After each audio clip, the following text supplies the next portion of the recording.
رائے کربلا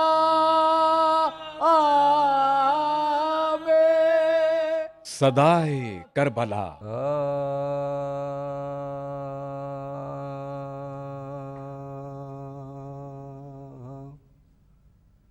میداں میں رسالے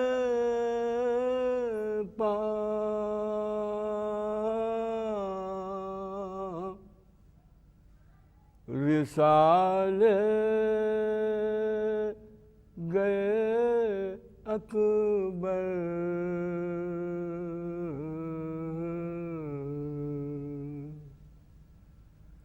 میدان میں رسالے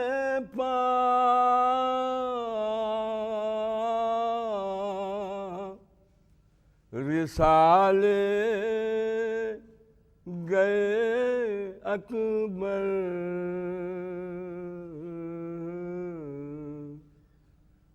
ہم لے تیرے لیکن نہ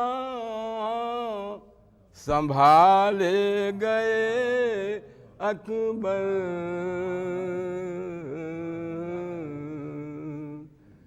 ہم لے تیرے لیکن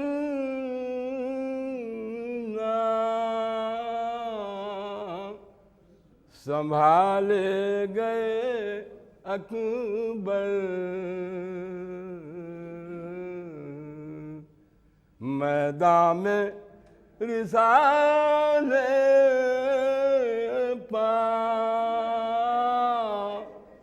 رسالے گئے اکبر ملاحظہ فرمائیے یہ حضرت زینب کی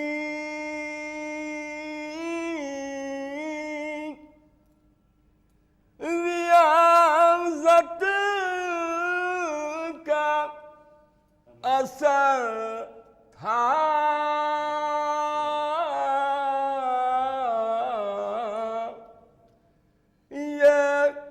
حضرت زینب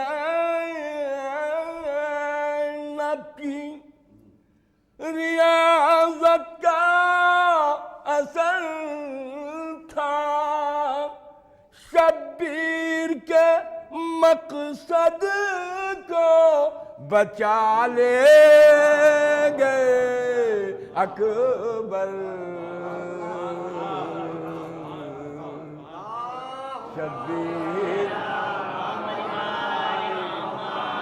شبیر کے مقصد کو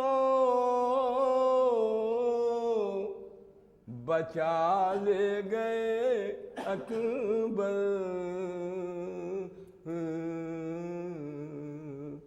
میدان میں رسالے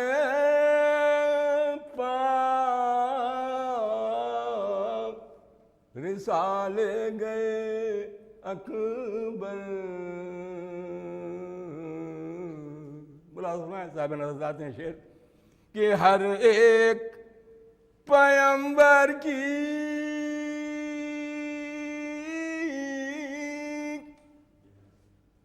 نظر ہو گئی نیچی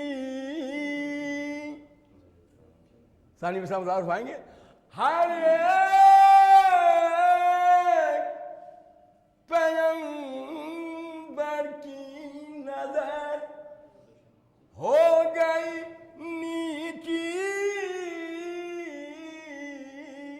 صورت میں پیغمبر کی جو ڈھالے گئے اکبر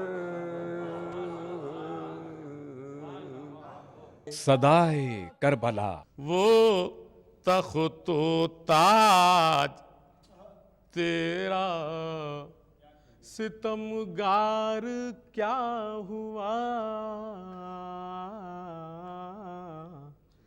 مرجھائے جس میں پھول تھے وہ ہار کیا ہوا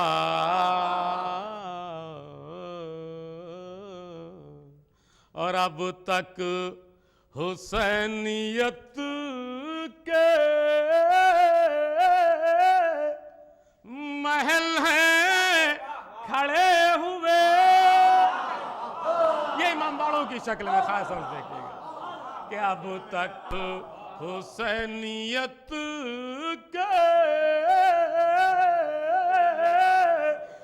محل ہیں کھڑے ہوئے.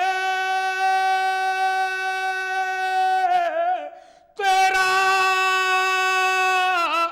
یزید شام کا دربار، تیرا یزید شام کا دربار کیا ہوا. رضا بھائی خاص پروفیسر صاحب دیکھیے گا خاص طور سے کہ آیا تھا جو حسین کے بھائی کے سامنے. دوسرا مصرع ہے لیکن تشریف فرما خدا سلامت رکھے آپ کو کہ آیا تھا جو حسین کے بھائی کے سامنے ڈھونڈے کوئی وہ لشکر کفار کیا ڈھونڈے کوئی وہ لشکر کفار کیا ہوا. ایک نعرہ سلوات بھیجیے خاص طور سے.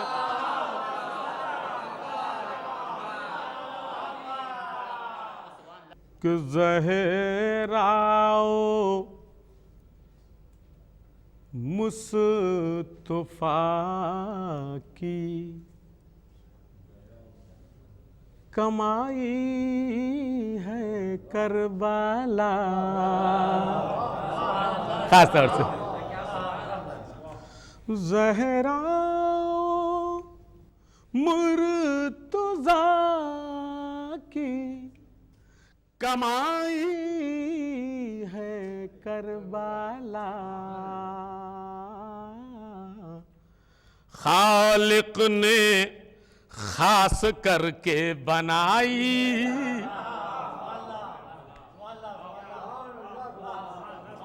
عالم نور سے اس کا ذکر تھا کہ خالق نے خاص کر کے بنائی ہے کربلا. سنیے صاحب شعر سنیے خاص طور سے کہ 16 پہر کی پیاس میں تاریخ ہے گواہ. مصرع ثانی خاص طور سے اہل دل تشریف فرمائے. سنیے صاحب کہ 16 پہر کی پیاس میں تاریخ ہے گواہ.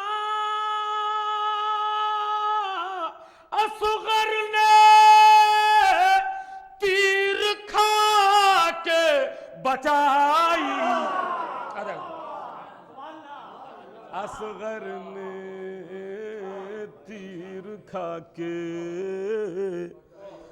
بچائی ہے کربلا.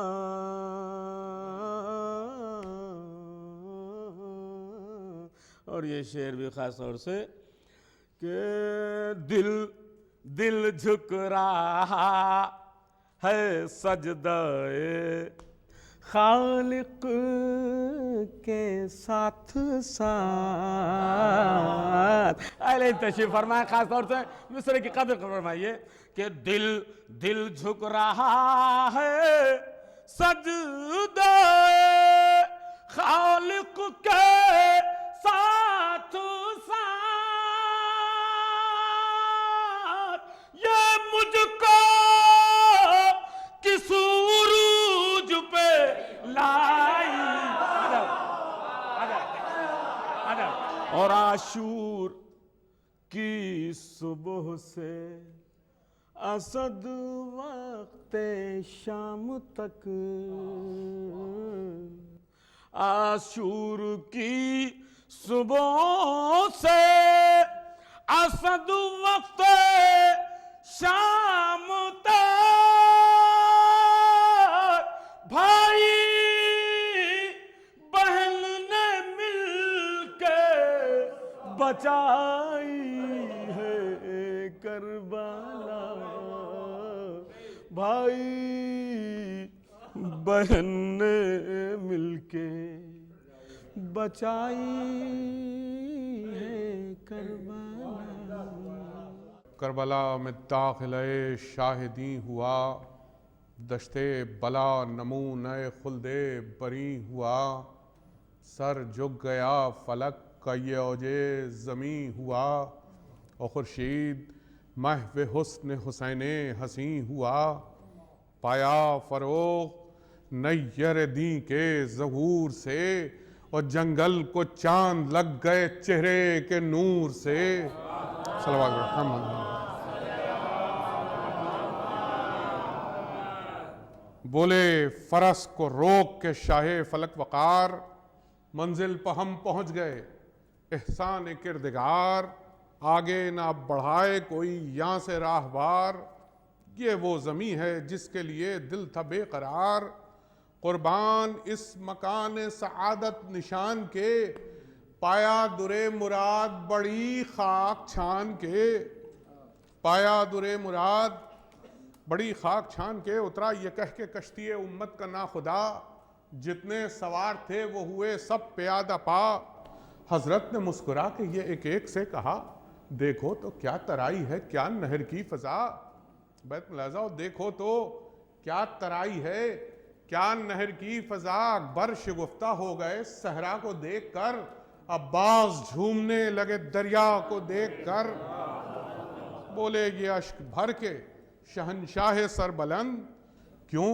یہ مقام ہے تمہیں شاید بہت پسند، ملاحظہ فرمائے گا کی مسکرا کے عرض کہ یا شاہ ارجمند، بس یا تو خود بخود ہوئی جاتی ہے آنکھ بند، شیر اب یہیں رہیں گے عنایت جو رب کی ہے، میں کیا کہوں حضور ترائی غضب کی ہے، میں کیا کہوں حضور ترائی غضب کی ہے، تھا فکر میں خاموش دو عالم کا تاجدار، کھلوا رہے تھے خیموں کو عباس نامدار، ناگا اٹھا شمال کی جانب سے ایک غبار، رایت سیاہ و سرخ نظر آئے تین چار، مڑ کر کہا کسی نے کہ کچھ رنگ اور ہے، بولا کوئی یہ شام کے لشکر کا طور ہے، ملاحظہ فرمائیں بولے ملازموں سے یہ عباس باوفا، دریافت تو کرو کہ ارادہ ہے ان کا کیا، بولے ملازموں سے یہ عباس باوفا، دریافت تو کرو کہ ارادہ ہے ان کا کیا، آتے ہی سرکشی یہ طریقہ ہے کون سا، کہہ دو کہ اہل بیت کے خیمے کی ہے یہ جا، اب بیت ملاحظہ کہہ دو کہ اہل بیت کے خیمے کی ہے یہ جا، لازم رسول زادیوں کا احترام ہے، اتریں الگ کہیں یہ ادب کا مقام ہے، اتریں الگ کہیں یہ ادب کا مقام ہے، اس فوج کے رئیس نے بڑھ کر کیا کلام، حکم امیر ہے یہیں اترے سپاہ شام، چھوڑیں گے ہم اسے کہ جو راحت کا ہے مقام، دریا سے ہٹ کے آپ بپا کیجئے خیام، لشکر کشی ہے بادشاہ کائنات پر، اور کل مورچے سپاہ کے ہوں گے فرات پر، ہم گھاٹ روکنے کے لیے آئے ہیں ادھر، حیات شب کو داخلہ شمر کی خبر، سنتے ہی یہ ترائی میں گونجا وہ شیر نر، تیوری چڑھا کے تیغ کے قبضے پکی نظر، کم تھا نہ ہم ہما اسد کردگار سے، اور نکلا ڈکارتا ہوا زغم کچھا سے، نکلا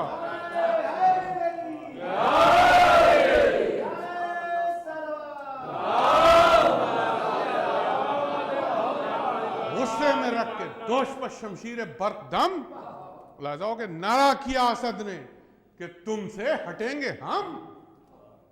نعرہ کیا اسد نے کہ تم سے ہٹیں گے ہم. گر فوج قاہرہ کی ہے آمد تو کیا ہے غم, گرتا ہے کٹ کے سر وہیں جس جہاں جمے قدم. اور بپھرے جو شیر, ملاحظہ عبید, بپھرے جو شیر سامنے آتا نہیں کوئی, یہ آنکھ وہ ہے جس میں سماتا نہیں کوئی. چلائی رو کے زینب ناشاد و نامراد, ہے خبر تو لو کہ یہ کس سے ہوا فساد. غربت زدوں سے کیا سبب کینہ و عناد, دیکھے کوئی کدھر ہے شہنشاہ خوش نہاد. ہمشیر کو, بھئی بیت ملاحظہ ہو کہ ہمشیر کو نثار امام امم کرو, لوگوں دعائیں اکبر محروب دم کرو, لوگوں دعائیں اکبر محروب دم کرو.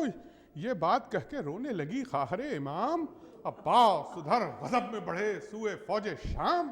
کرسی سے جلد اٹھ کے پکارے شہ انام کہ بھیا ہمارے سر کی قسم روک لو حسام, بھیا ہمارے سر کی قسم روک لو حسام. ارے یکساں ہے بحر و بر ہماری, یکساں ہے بر و بحر ہماری نگاہ میں, غیظ و غضب کو دخل نہ دو حق کی راہ میں, غیظ و غضب کو دخل نہ دو حق کی راہ میں. آؤ تمہیں قسم ہے جناب امیر کی, بگڑو نہ سرکشی پر سپاہ شریر کی. تے آقا نے دی جو اپنے سر پاک کی قسم, بس تھر تھرا کے رہ گیا وہ صاحب کرم. پر تھی شکن جبی پہ نہ ہوتا تھا غیظ کم, چپ ہو گئے قریب جب آئے شہ امم, چپ ہو گئے قریب جب آئے شہ امم. گردن جھکا دی تا نادب میں خلل پڑے, قطرے لہو کے آنکھوں سے لیکن نکل پڑے, قطرے لہو کے آنکھوں سے لیکن نکل پڑے. تیغ و سپر کو پھینک کے بولا وہ نامور, اللہ اکبر. اب ایک ایک مصرع مرثیہ ہے. تیغ و سپر کو پھینک کے, تیغ و سپر کو پھینک کے بولا وہ نامور, کہہ دیجئے ان سے, کہہ دیجئے ان سے کاٹ کے لے جائیں میرا سر, کہہ دیجئے ان سے کاٹ کے لے جائیں میرا سر. حکم خدا ہے حکم شہنشاہ بحر و بر, اب کچھ کہوں زباں سے میں کیا تاب کیا جگر. ارے میں ہوں غلام آپ کے ادنا غلام کا.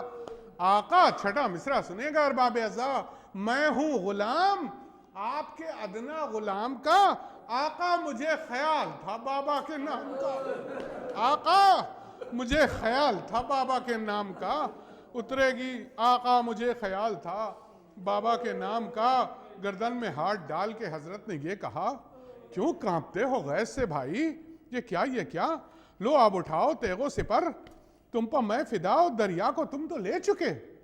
اے میرے محلقاں وہ شیر ہو کے دھاک ہے ساری خدائی میں, دیکھو کوئی تمہارے سوا ہے ترائی میں, دیکھو کوئی تمہارے سوا ہے ترائی میں, اور ہے منکشف دیکھو کوئی. آخری بند بس ملاحظہ فرمائیں, ہے منکشف امام پا احوال بحر و بر, حق نے کیا ہے واقف اسرار خشک و تر. صدمہ ہے دل پا کیا میں کہوں تم سے یہ خبر, ارے قبضہ تمہارا تابہ قیامت ہے نہر پر. بیت سنی اور ختم دعا, قبضہ تمہارا تابہ قیامت ہے نہر پر. دولت مٹے گی یہاں صدے کردگار کی, بھیا یہی جگہ ہے تمہارے مزار. الا باللہ العلی العظیم. اعوذ باللہ من الشیطان اللعین الرجیم. بسم اللہ الرحمن الرحیم. الحمد للہ رب العالمین, والصلاة والسلام علی سید الانبیاء والمرسلین, المخاطب بطہ و یاسین, سیدنا و نبینا و شفیع ذنوبنا و حبیب قلوبنا و طبیب نفوسنا, مولانا ابی القاسم محمد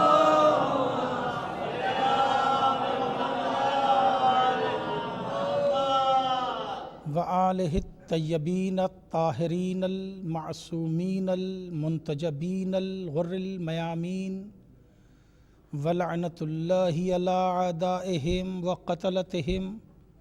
و غاصبی حقوقہم اجمعین.